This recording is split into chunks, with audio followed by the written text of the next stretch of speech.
राष्ट्रकवि मैथिली शरण गुप्त की 138वीं जयंती के अवसर पर भारतीयता की न्याय की अवधारणा पर बने नए कानून पर परिचर्चा एवं व्याख्यान कार्यक्रम का आयोजन दिल्ली के कॉन्स्टिट्यूशन क्लब में किया गया। इस दौरान राष्ट्रकवि की तस्वीर पर मुख्य अतिथि और गणमान्य अतिथियों ने पुष्पांजलि अर्पित की और दीप प्रज्वलन कर जयंती समारोह का प्रारंभ किया। वहीं जयंती समारोह को वीडियो कॉन्फ्रेंसिंग के जरिए रक्षा मंत्री राजनाथ सिंह ने भी संबोधित किया। आइए देखते हैं हमारे संवाददाता आलोक तिवारी की ये रिपोर्ट। मैथिली शरण गुप्त की रचनाओं से तो आप में से कई लोग परिचित होंगे। क्योंकि आज उनकी जयंती है, इसलिए मैं व्याख्यान के विषय पर अपने विचार रखने से पहले राष्ट्रकवि श्री मैथिली शरण गुप्त जी की स्मृति को पुनः नमन करता हूँ। मैथिली शरण गुप्त ने आम जन के बीच प्रचलित देशी भाषा को माज कर जनता के मन की बात जनता के लिए, जनता की भाषा में कही।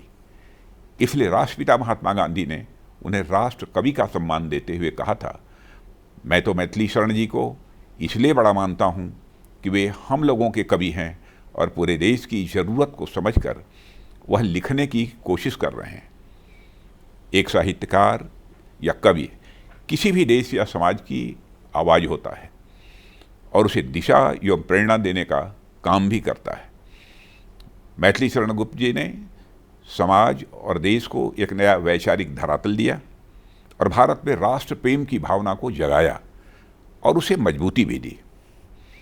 मैथिली शरण जी गुप्त के बारे में जितना भी बोला जाए कम ही रहेगा। इसलिए उनके संदर्भ में अपने विचार सीमित रखते हुए अब मैं आज के व्याख्यान के विषय पर आता हूँ।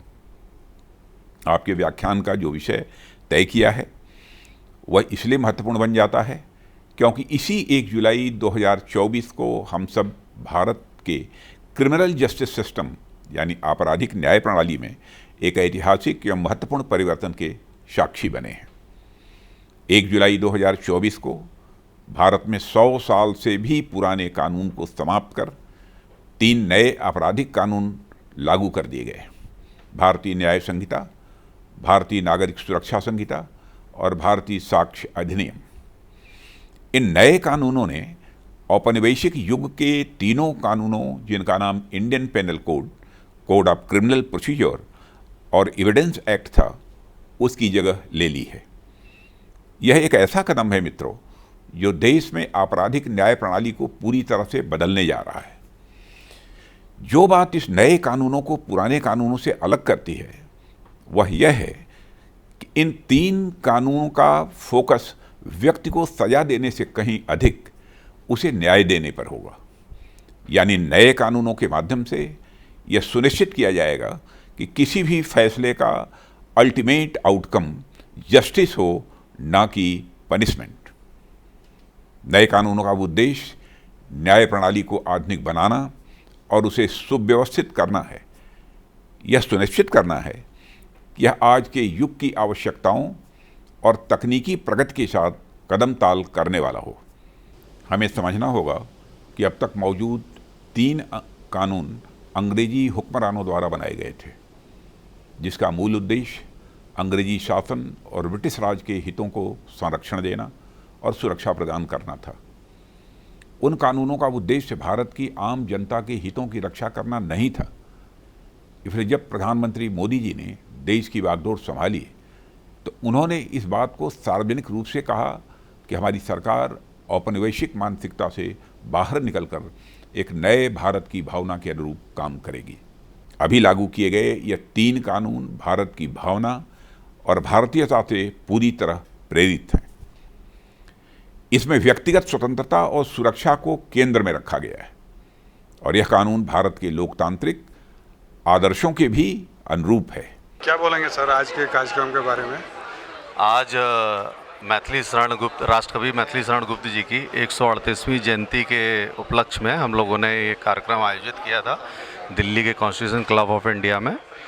तो आज का हमारा कार्यक्रम का जो उद्देश्य था कि जो भी नए कानून में जो संशोधन हुआ है, जो ब्रिटिश कालीन कानून जो चल रहे थे, उन कानूनों को संशोधन करके जो भारतीयता के परिवेश में जो कानून होने चाहिए, जो संशोधन होने थे, उसके विषय में हम लोग जानकारी पहुंचाना चाह रहे थे। क्योंकि न्याय व्यवस्था और न्याय हर भारतवासी का एक अधिकार है। तो बहुत सारे ऐसे भारतीय लोग हैं जिनको जनरली सोशल मीडिया के माध्यम से बहुत सारी चीज़ें पता होती हैं बाहर की, लेकिन न्याय व्यवस्था से रिलेटेड उनको बहुत कम जानकारी होती है, और जो होती है तो बड़ी अधूरी जानकारी होती है। तो हमारा उद्देश्य ये था कि लोग ज़्यादा से ज़्यादा हमारे भारतीय कानून में जो संशोधन हुआ है उनके बारे में जानें, उनके राइट्स के बारे में जानें। तो इसमें हमारे मुख्य अतिथि जो है माननीय रक्षा मंत्री राजनाथ सिंह जी थे, बट वो फिजिकली रूप से हमारे बीच में उपस्थित नहीं हुए, लेकिन वर्चुअली उन्होंने हमको संबोधित किया और इन कानूनों के बारे में विस्तार से बताया। तो इसके पहले भी ये कार्यक्रम होते रहा है? जी जी बिल्कुल, ये हम लोग ऑलमोस्ट हर वर्ष उनकी जो है मनाते हैं जन्म शताब्दी समारोह, तो उसी क्रम में हमारा एक ये कार्यक्रम था। मैथिली शरण गुप्त जी के 138वीं जयंती पे जी जी जी आपने ये जो सब्जेक्ट रखा, जी क्यों जी रखा? उसका कारण यही है, उन्होंने शुरू से जो है अगर देखें आप उनको राष्ट्र कवि की उपाधि जो है राष्ट्रपिता महात्मा गांधी जी ने दी थी, वो इसीलिए दी थी कि वो हमेशा भारतीय और भारतीयता के बारे में जोर देते थे। तो उसमें एक न्याय व्यवस्था भी एक बहुत बड़ा पहलू है ना। उन्होंने हमेशा कहा नर हो न निराश करो मन को, कुछ काम करो जग में रह के कुछ नाम करो। आप अपने नाम के साथ इस कार्यक्रम से जो जुड़े हुए हैं, जी जी, तो संयोजक हैं, ये बता दें। जी मैं रविंद्र कुमार गुप्ता, इस कार्यक्रम का मैं संयोजक भी हूँ और मैथिली शरण गुप्त संस्थान का मैं सचिव भी हूँ। आप देखते रहिए। नमस्कार।